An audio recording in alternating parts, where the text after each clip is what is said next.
नमस्कार, फाइटर समाचार में आपका स्वागत है। पेश आज 1 दिसंबर सुबह 6 बजे राजस्थान की खास खबरें।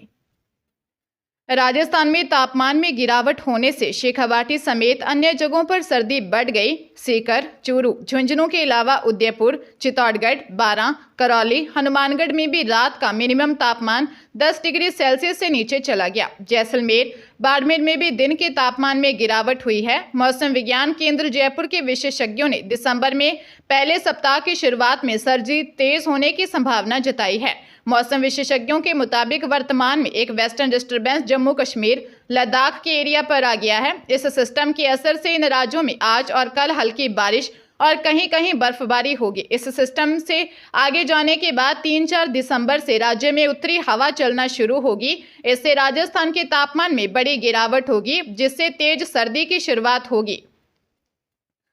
बांसवाड़ा जिले में महिला सहकर्मी से ज्यादती के दोषी तत्कालीन जेल प्रहरी लक्ष्मण लाल को कोर्ट ने 10 साल की कैद और 50,000 रुपये अर्थदंड से भी दंडित किया। 10 सितंबर 2019 को पीड़िता ने थाने में शिकायत दी कि वह जिला कारागृह में जेल प्रहरी थी। वह सहकर्मी 2 अन्य महिलाओं के साथ जेल के क्वार्टर में रहती थी। 8 सितंबर की रात ड्यूटी के बाद वह अपने क्वार्टर में आराम कर रही थी। आरोपी जेल प्रहरी लक्ष्मण लाल भी रहता था, जिसने कॉल कर कहा कि गेट खोल देना, वह आ रहा है।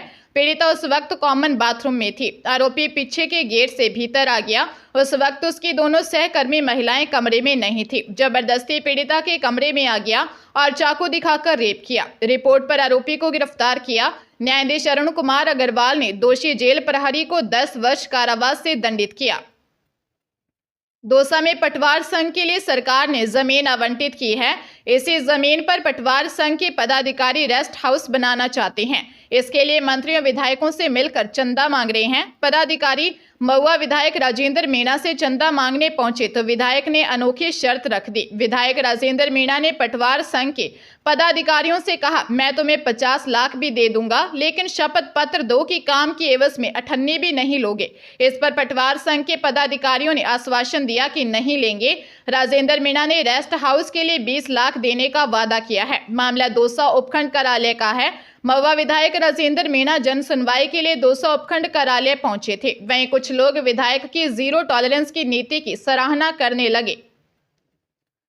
राजस्थान खाद्य पदार्थ व्यापार संघ ने जयपुर में आयोजित आम सभा में कृषक कल्याण फीस बढ़ाने, आयातित माल पर मंडी सेस वसूलने और पुराने मिलों को रिप्स में छूट न देने के विरोध में 1 से 4 दिसंबर तक राज्य की 247 मंडियों को बंद रखने का निर्णय लिया है। इस बंद के दौरान दाल मिल, आटा मिल, तेल मिल, मसाला उद्योग और चावल मिल शामिल होंगे। आम सभा में विभिन्न जिलों से आए व्यापारिक संगठनों और उद्योग प्रतिनिधियों ने हिस्सा लिया। संघ के चेयरमैन बाबूलाल गुप्ता ने सभी मंडियों को निर्देश दिया कि वे इस अवधि में अपना व्यापार बंद रखें। संबंधित जिला कलेक्टर को ज्ञापन सौंपे। संघ ने चेतावनी दी कि यदि 30 नवंबर तक राज्य सरकार मांगे पूरी नहीं करती तो आंदोलन की अगली रूपरेखा 4 दिसंबर को होने वाली सभा में तय की जाएगी।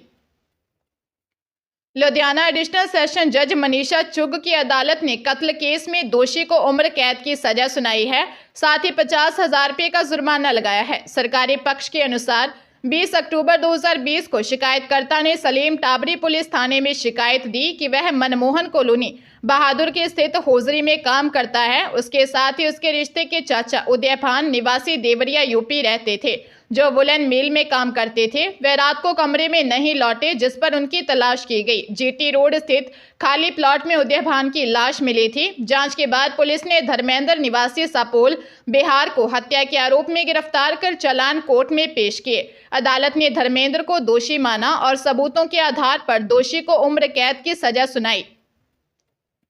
भरतपुर के नदबई थाना इलाके में गौ तस्कर और क्यूआरटी टीम की मुठभेड़ हो गई। क्यूआरटी टीम ने खेतों में पीछा कर एक गौ तस्कर को कट्टे के साथ गिरफ्तार कर लिया। गौ तस्कर शमशान में पिकअप खड़ी कर गौवंश भरकर लेकर जा रहे थे। इसकी सूचना क्यूआरटी टीम को लगी और टीम तुरंत मौके पर पहुंची। क्यूआरटी 5 के incharge head constable Surjani Meena ने बताया के नदबई थाना इलाके के रौनीजा गांव के पास कुछ गौ तस्कर एक पिकअप में गौवंश भरकर ले जा रहे थे। जैसे ही टीम गौ तस्करों के पास पहुंची तो गौ तस्करों ने टीम के ऊपर हिट फायर किया।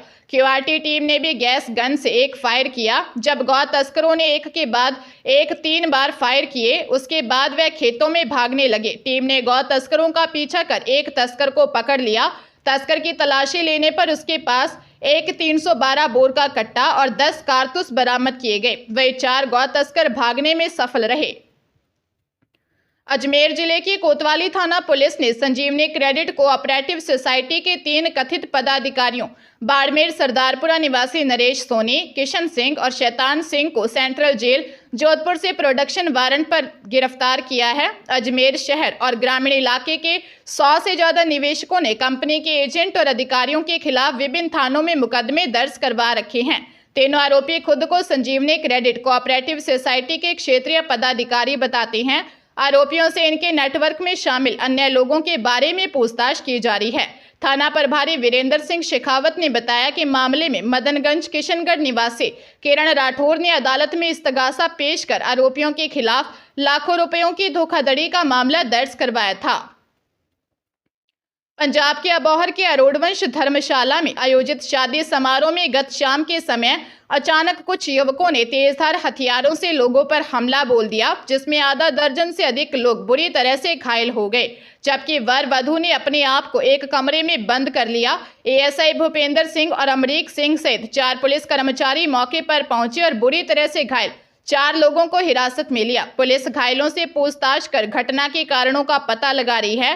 करीब 1 घंटे बाद पहुंचे कुछ पुलिस कर्मियों ने 4 घायलों को हिरासत में लिया। जानकारी के अनुसार शादी समारोह में शाम के समय जब लड़की की विदाई होने लगी तो अचानक कुछ हथियारबंद युवकों ने हमला बोल दिया, जिससे दोनों पक्षों में जमकर मारपीट हुई, जिसमें कई लोग बुरी तरह से घायल हो गए। हमलावरों ने दूल्हे दुल्हन को मारने के लिए कमरे की खिड़कियां तोड़ डाली।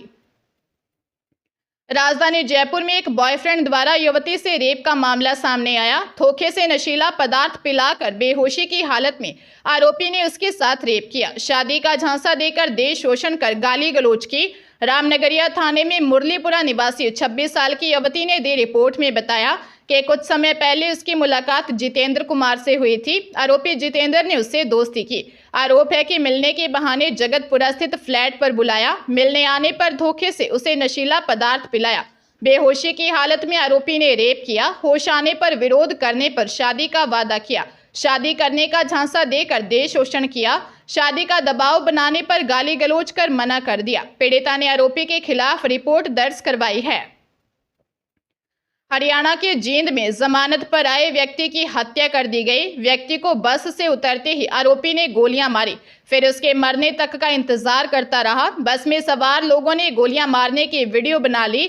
मामला पुरानी रंजिश का बताया जा रहा है। मृतक की पहचान गांव एंचरा कलां के रहने वाले 40 वर्षीय संजय के रूप में हुई है।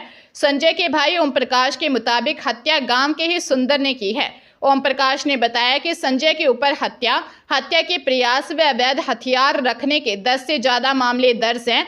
बताया जा रहा है कि संजय ने आरोपी सुंदर के भाई पर 15 साल पहले गोली चलाई थी। इसे रंजिश में उसने संजय की गोलियां मारी। वह अभी फरार है। सिटी थाना प्रभारी ईश्वर सिंह, सदर थाना प्रभारी वीरेंद्र कुमार भी मौके पर पहुंचे। फिलहाल पुलिस मामले की गहनता से जांच कर रही है। सरकारी स्कूलों का पाठ्यक्रम साल 2025 में बदलना तय है। इसे लेकर बनी कमेटी ने मौजूदा पाठ्यक्रम की समीक्षा और नए को लेकर मंथन करना शुरू कर दिया है। नए पाठ्यक्रम में पॉलीथीन के दुष्प्रभाव, पौधरोपण, महाराणा प्रताप, महाराजा सूरजमल, अमृता देवी बिश्नोई, पन्नाध्याय, बिरसा मुंडा, स्वतंत्रता संग्राम में घुमंतु जातियों का योगदान, वैदिक संस्कृति, संस्कार को लेकर विस्तृत लेखन नए पाठ्यक्रम में शामिल किया जाएगा। खास बात यह है कि इसमें चित्तौड़ सहित मेवाड़ के गौरव को जानने का मौका मिलेगा। नए पाठ्यक्रम पर प्रारंभिक स्तर पर सहमति बन चुकी है। नया पाठ्यक्रम इस तरह से तैयार होगा जिससे बच्चों को कुछ नया मिले और वह प्रतियोगिता परीक्षाओं में भी लाभकारी साबित हो। जानकारी अनुसार हाल ही में पाठ्यक्रम समीक्षा कमेटी के पदाधिकारियों की उदयपुर में एक विशेष मीटिंग हुई है।